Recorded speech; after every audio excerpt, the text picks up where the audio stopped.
Hmm. Hey everybody, welcome to this session. My name is Sutton Smith, and I will be teaching you today the art of the interview. So just a quick little backstory on me. I am at the University of Alabama. I'm a graduate student. And when I was in high school, I guess when I was you guys' age, I thought I wanted to be a lawyer. I grew up and my dad was a lawyer. So pretty much going into my freshman year of college, I thought I wanted to be a lawyer. I thought I was going to follow my dad's footsteps here at the University of Alabama, have a 7 year college life. But now, just 4 years into my college, I'm about to earn my master's degree already from the University of Alabama, and completely chose a different path to go on.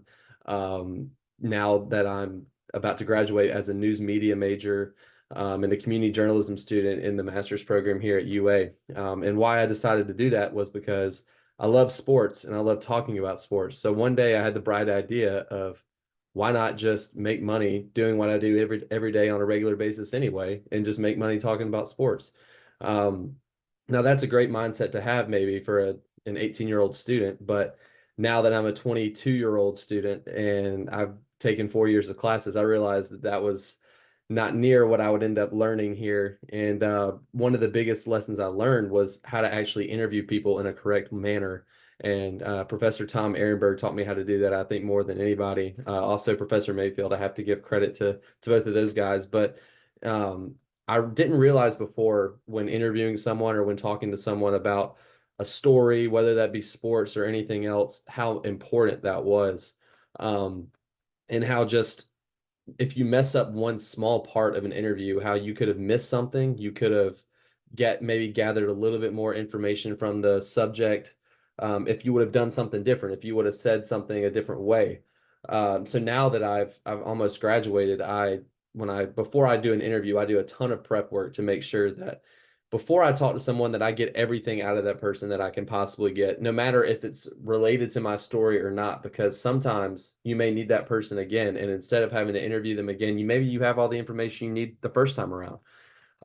And so I didn't really realize that I before I was in school here at the University of Alabama, but now that I do, and now that I've learned all of that, it's definitely helped me grow. So as I get this slideshow ready, we'll go ahead and start.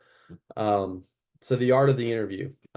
Most people, when they think of an interview, they think, especially me before high school, I would have thought, Fox News, CNN, interviewing just a random person on TV. But now as a digital writer, it's completely different for me because I'm not interviewing them on camera. And I think interviewing someone on camera, you may not get their true, authentic self. And sure, some people will be completely authentic with you on camera, but when you're recording someone's voice and you don't necessarily see that person's face, I think they feel more comfortable with you. And because I'm a digital reporter here at the University of Alabama at WVUA, I think it's been a lot. I've really seen the true, not that people wouldn't show it, but their true self before when I interview them, and I get real answers. And I think that's really helped my writing over the years. So before you even begin doing an interview, I think you need to remember and retell yourself kind of what your responsibilities are as a writer. So as I've listed below, I think I have three main steps before, and these steps are very broad, so you can really dive into these steps more if you'd like. But finding an interesting topic or angle, researching the topic, researching potential interviewees. Let's start off with the first bullet point I've got there and finding an interesting topic and angle. And you may not always have this ability to do whatever you work, but thankfully for myself, I've kind of been able to write whatever I want to write at WVUA. My boss, Kelly Stiglitz, really lets me do kind of whatever I want. And I'm a firm believer that if you write in something that you're passionate about, not only is your writing going to be good, it's going to be the best it can possibly be. You're going to give more attention to detail to the subject, to the interviewee, the research, kind of everything, and you're going to want to do that. I mean, you guys have probably done an assignment before that you don't want to do, right? It's like pulling teeth to get you to do it. Maybe your parents and your mom or your dad, like they were for me when I was in high school, are on you about getting the assignment done. Or maybe you're a lot more disciplined than I was at that age, and you just have to grind it out. Well, if you're writing about something that you want to write about, in my case, sports, football, basketball, baseball, really whatever, I found it a lot easier to get your mind working in the right way, to get the words that you want to say out on paper, make it look a little better, clean it up, make sure your punctuation is good and all that. But I find that a lot more find it a lot more easy to do when you're teaching. You're basically I treat it as teaching someone about my knowledge about something I know. Also telling them what someone said, whether they were saying it to me in a press conference or something like that. But then you're always going to have a story that you write or you're forced to write, maybe something about you don't want to write about.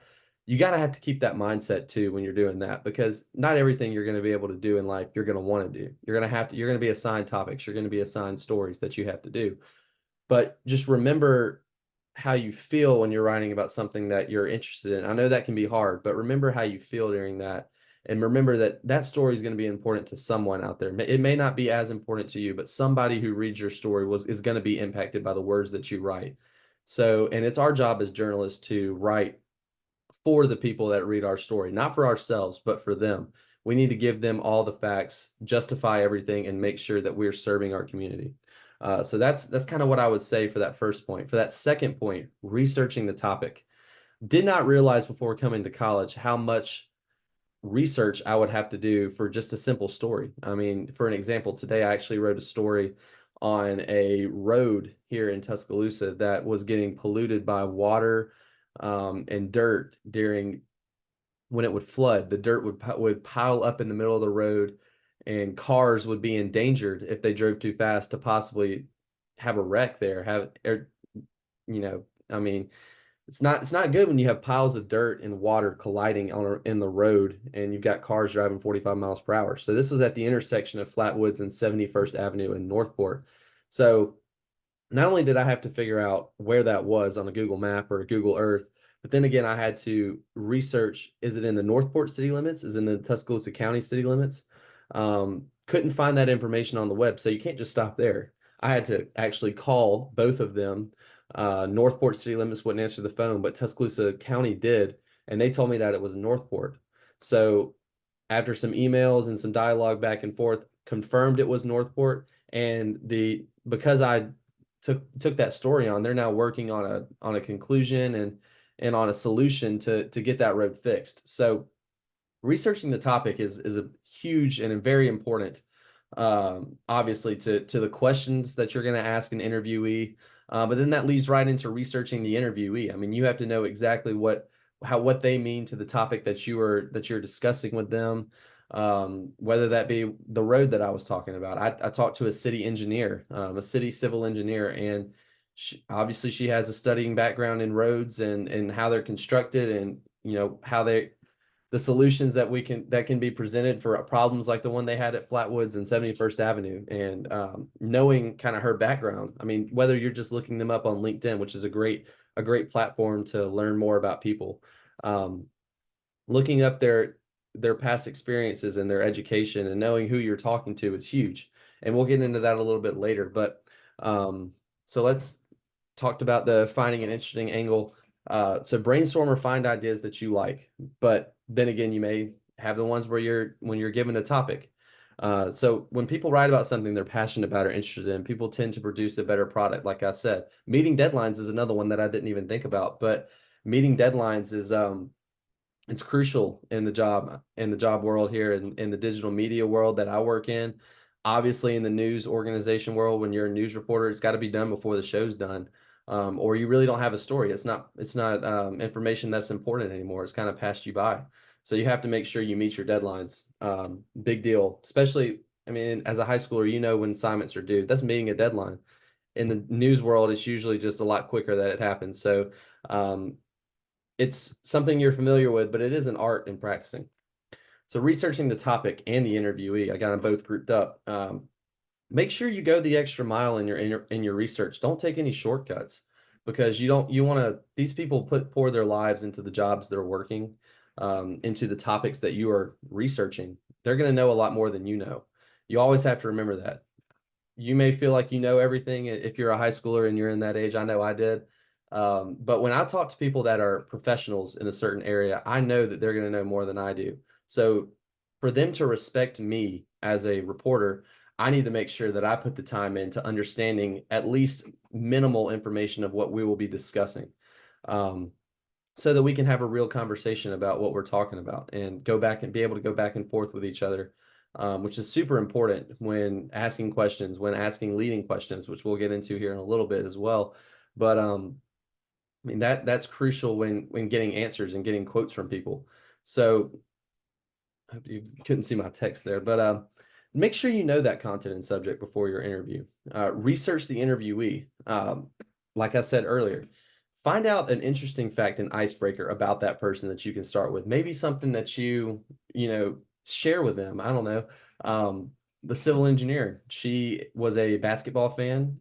She had something in her bio about a picture of her at a basketball game, an Alabama basketball game, and I covered the Alabama basketball beat this year. So when I talked to her, I asked her about the game she attended, how she had a good time, and I think that really just got her comfortable with me, knowing that I'm also I'm a human being who lives in the same world as she, and that really got our conversation going. She felt like I could be trusted, that I did my research on her and inevitably the topic as well. Um, Kind of like I was saying earlier, they're going to want to help you out more if they know that you've gone the extra mile. But first, before we even get into the actual interview, how do you setting up an interview is also very important. I mean, obviously you've got to meet the person. In-person interviews are going to be the best no matter what because you're meeting that person, you're forming an actual physical connection with them through a handshake. During the COVID times, it was a fist bump. So times have changed and gone back to normal a little bit, but if possible, contact them via telephone or email. And that's going to be the most professional way to do it. Um, you know, that a lot of kids like to use the term sliding into the DMs. That is acceptable. I've actually had to do that a couple times on Twitter with people to set up an interview with them to get to know them a little bit better for networking purposes or for a story. But if you can find their telephone or email information or call them at their place of business, that is going to be the most preferred method. And again, before you call or before you message this person, address them properly. Make sure you know what their education level is. Mr. and Mrs. If they're not a doctor, make sure you're just as nice as you can be, because then if you come off a little smug or like you know what you're talking about, and you may, but make sure you address them in the nicest appropriate manner possible. Explain to them who you are, who you're working for. If not working for anyone, if doing it for a school credit, make sure you mention that you're a student, that you go, what school you go to. Kind of show them why you are contacting them before you get into the specifics of what you're going to be talking about. And no matter if you land the interview or not, thank them again for their time.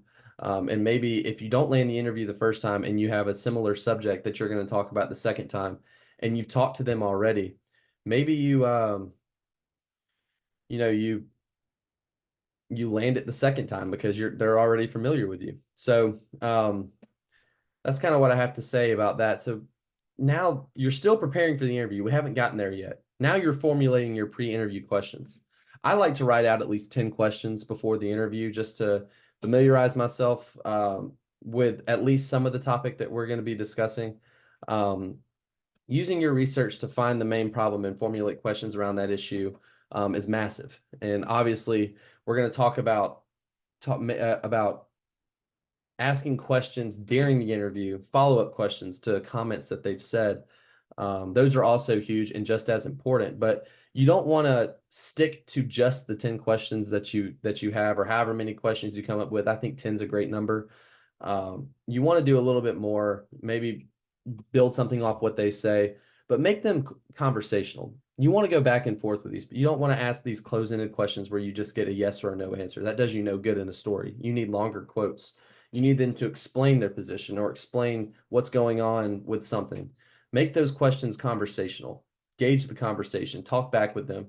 And then when you're talking back and conducting the interview, um, always listen. Keep active listening. You can take notes. Usually I write down keywords from answers, but also I maintain eye contact with the interviewee as much as possible. Maintain your attention on them. Practice active listening, which helps you formulate these follow-up questions.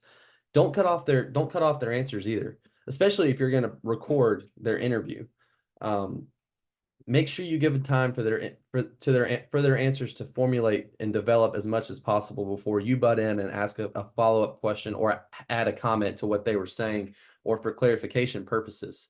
So always ask for permission to record too before you start your interview. And then in the interview by asking if the interviewee would like to add anything else. Sometimes maybe you didn't ask enough questions or you didn't think of a potential question that they maybe were thinking of the whole time and they'd like to add on. I've had several interviews where I missed maybe a little part of content and then they reminded me at the end because I asked that question, which is invaluable to an interview. And then the post-interview process after you're done with the interview. Maybe even send them a text or an email back thanking them for their time again. When you're done with your story or whatever you're working on, keep that connection with them, keep networking with them, and send that story to them via email or text so they know exactly what you did with their interview, show that you're trustworthy with them. I like to do that with the people that I interview. I always ask them if they'd like it, and usually the answer is yes. They want to see what they spent their time doing and see how it turned out. Transcribe your interviews, whether that's by hand. I used to do it like that. Take notes. I'd listen to the interviews, go back and type it or write it down on a sheet of paper. But now there's so many different services that will do it for you. Adobe Premiere Pro will even do it for you if you plug the video in or the audio in. It'll do it for you. Otter, I use that a lot.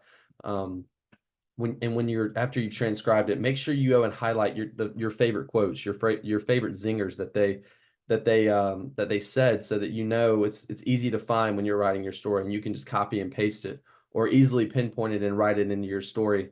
Remember to do that because that's super important. You don't want to lose track of time going back through your transcriptions. And after you've done it, after you've used a quote, make sure you strike it out so you know not to use it again or that you've already used it. Remember, your audience doesn't want to hear from you. They want to hear from the interviewee themselves. Sure, they want you to write the story and piece everything together properly, but you're not the professional on the topic that you're teaching or that you're writing about. You are the medium who's the interviewee's voice is coming through. So make sure that they are the ones being heard of the most. I always try to, in my stories, go graph, quote, graph, quote, graph, quote, or quote, quote. Sometimes, usually that's not the best practice, but if it's a good back-to-back quote, then use it. Do what you need to do to make sure your professional is heard more than anything else. Make sure you share personal experiences of interviewing with other people, and you maybe even learn something. Maybe you learned something from me today. But always ask your classmates or ask your other professors or teachers, whatever they may be, some of their own experiences, because you can learn something from there, either failures or successes, whichever one it is. I've learned tons through former class or through classmates and professors. I mean, both can be of help to you.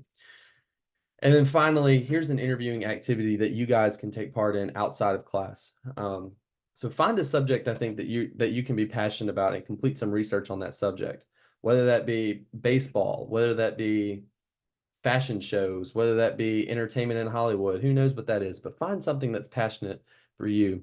Reach out to a professional or someone directly involved with that passion of yours in some way, shape, or form, and do an in-person interview with them. But if they can't do that, do it on Zoom, just so you kind of have somewhat of a connection with them, whether you can look at them so they can see you. It's always better to do it that way. Conduct an interview with that person, write a 500-word story on the topic. If it's something truly you're passionate about, 500 words will take you less than an hour to do. It's super easy. But then also submit a 500-word essay on the interview itself. How did it go? Where were you? What did you do in the process? What is your note-taking look like? Transcriptions, etc. Anything that you'd like to add to share with your classmates about your personal experiences, because that is so crucial in learning from your failures or successes. I mean, you could have something that you did great on in the interview and you'd like to share it with people that maybe they haven't thought about that. That would be great for the learning of your other classmates, but maybe you did something that you weren't proud of or that you accidentally did that kind of took away from the interview. That's okay. We can always talk about it, and you can talk about with your classmates and work out solutions to better that in the future.